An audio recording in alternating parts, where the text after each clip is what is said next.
Hey, this is Greg from GMH Audio. The Organ Machines just put out a new single, and I'm going to walk you through some production techniques we use to make the chorus stand out in this song.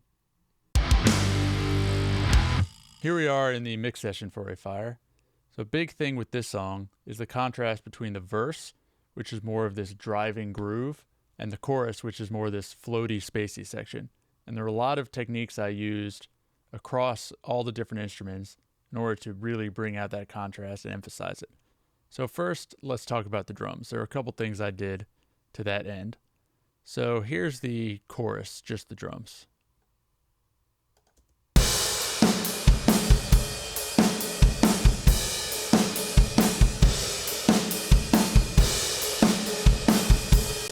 And here's the drums in the verse.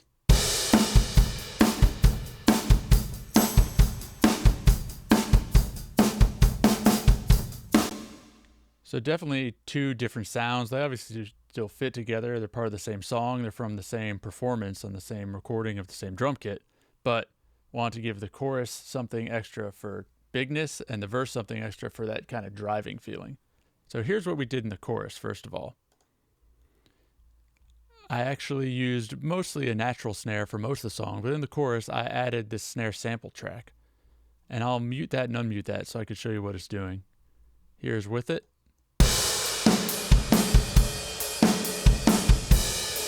And without it.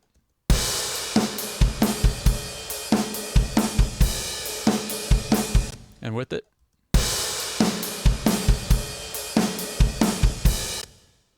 So hopefully what you're hearing is a bigger, roomier sound to the drums. So here's what just that sample sounds like.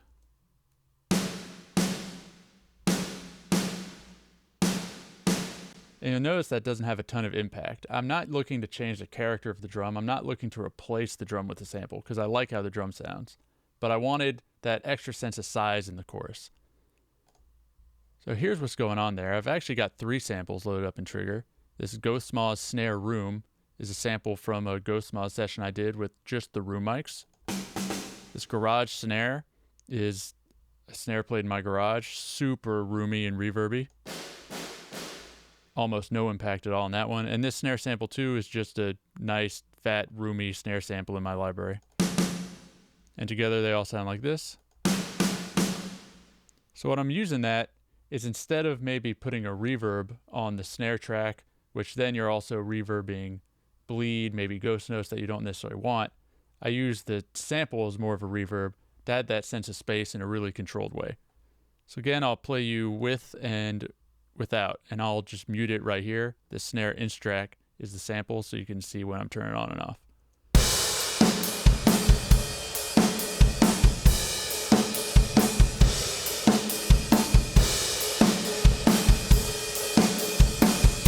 So that's adding a nice sense of space that I wouldn't get from just putting more reverb on the drum, for instance. I'm also doing something different with the room mics themselves. So over here, you can see I have some automation. I'll explain to you what that is. I'm doing a mid-side setup for the room mics. If you don't know what mid-side is, very briefly, it's a way of stereo miking something where you have separate control over the mono and the stereo information that you're recording. So this mid-room is essentially a mono drum room. And the side room, left and right, is the side mic, which is one mic, but phase flipped in one ear and the other, and when you combine them back together with the mid mic, it gives you stereo. Here's what just those sound like on their own. They're kind of weird.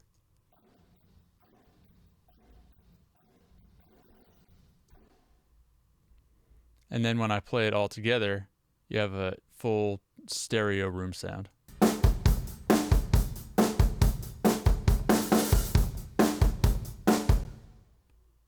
So you can see I have some automation. This is actually volume automation. In the verses, I'm moving this side mics, keeping them pretty low. They're actually almost -12, and the mid is +3. So it's really just a mono room. That helps keep the sound of the verses really tight and focused. And then I'm automating the sides up in the chorus, and that makes it wider, bigger sounding, brings more of the space of the room in, because the mono mic is pointing right at the kit. The side mic is pointing out into the room and not looking at the kit. So you get more of the space, more reverb, kind of doing a similar thing to the snare sample, but in a different way. So I'll play you this transition so you could hear what that sounds like.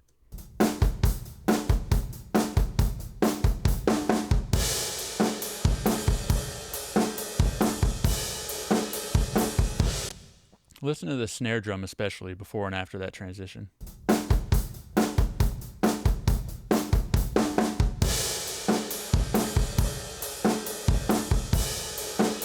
It goes from sounding like it's right in front of you to sounding like it's more around you.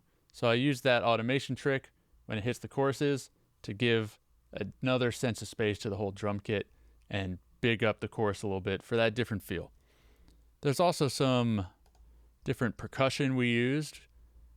In the verses, we added some shakers.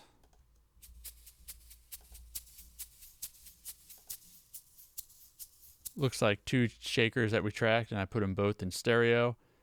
And that just helps give that driving feel of the verse even more emphasis.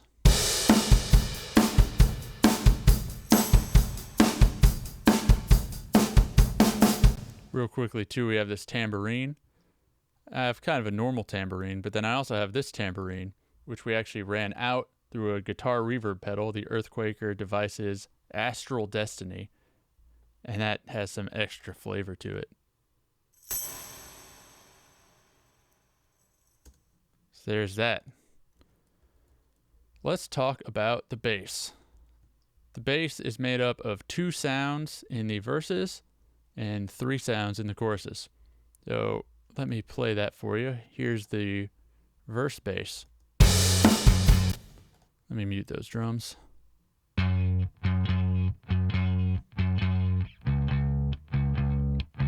Really happy with this bass sound. This is my P bass. And you're hearing 2 different tracks right now. So the first one is a kind of go-to of mine. It's this Ampeg SVT plugin into this Smack compressor on opto mode. That's just a really straightforward, good rock bass sound. It will work most of the time. But I also want something with a little more character. So that's what this is. This is my PV Series 400 bass amp. They're actually a Marshall 412 guitar cab. Since this is a 3-piece band and Derek the guitar player is often playing higher parts on his guitar, the bass has to fill a little bit of that rhythm guitar role that's not there as it would be in a 4-piece band. So running this through a guitar cab, getting a little bit of that guitar-y mid-range crunch really helps fill out that sound. So that's really mid-range focus, has a little bit of crunch, and combined with the DI bass, which has a nice clean low end, you get a full sound that fills out the low end, fills that role of the bass, and also fills out the mid-range, covering a little bit of that rhythm guitar role.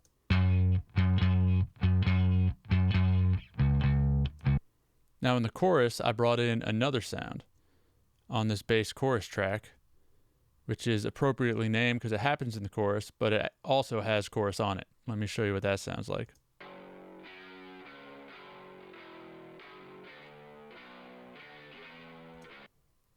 And with everything, that sounds like this.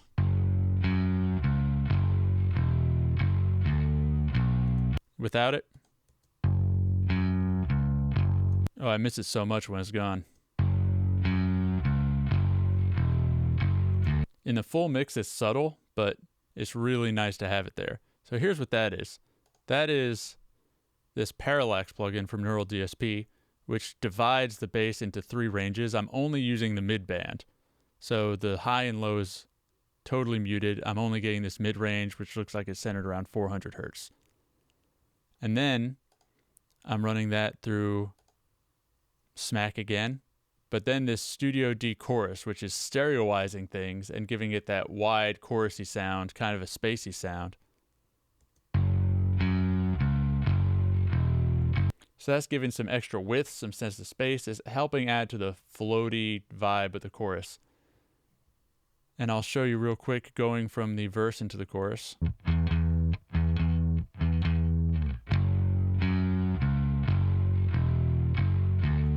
Kicks it up to another level. And I don't want that in the verse because the verse is supposed to be tight, it's supposed to be driving. The chorus is supposed to be big and floaty.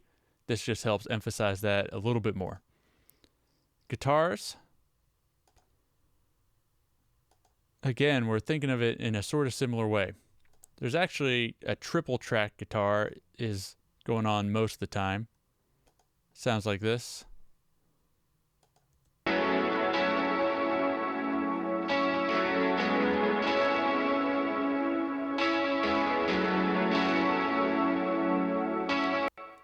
Very reverbed out, very spacey. That's a lot of Derek's style playing guitar. And in the chorus, a lot of what changes is in the arrangement and the writing of the guitar part itself.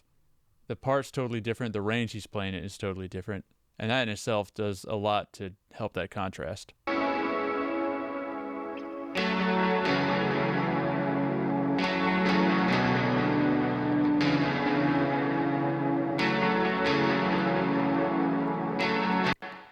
And to help that drive home a little bit more, also it goes to now quad track guitar. I have this extra chorus guitar track that's doubling the main part a little bit louder with a slightly different sound.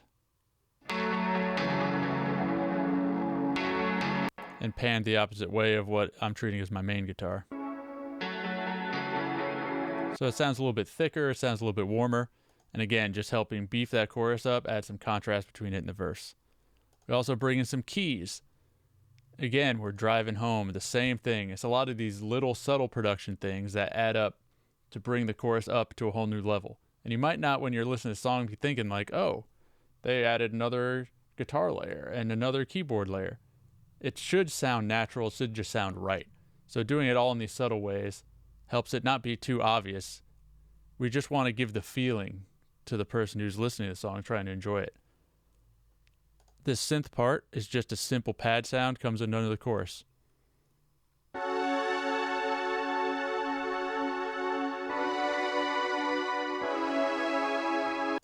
And this is actually made up of two sounds. This one was from my Korg TR hardware synthesizer.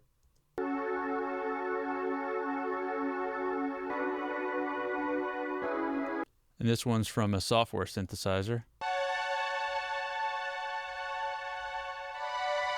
Kind of a higher one and kind of a lower warm one mixed together. They sound really huge. Don't be afraid to layer the same part with different synth sounds to create your own soundscapes. You don't have to be limited to just one sound. Vocals, I've talked about this in a previous video, but it's another thing I'll re-emphasize. The vocal production is slightly different between the verse and chorus. Here in the verses, we've got a doubled vocal. The double is 10 dB below the main, so it's almost a single track vocal. This is just there for a little texture. And then we have a triple track vocal here in the chorus, where we have the main and then some panned double tracks. And then in the second half of the chorus, we also add a harmony, and we also add these throw delays that are run through the same astral pedal that the tambourine was run through.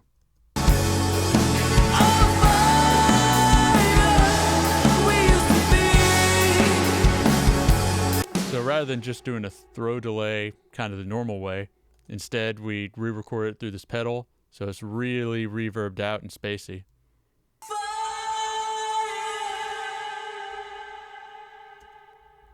And you can see this whole track is that throughout the song at specific words that we want to emphasize. Anyway, there's obviously a lot more to this, but those are just some cool things that were specific to the production of this song I wanted to show you. You should go stream the song and stream it on Spotify, Apple Music, wherever you can find it. A Fire by the Organ Machines. Have a listen. Thank you.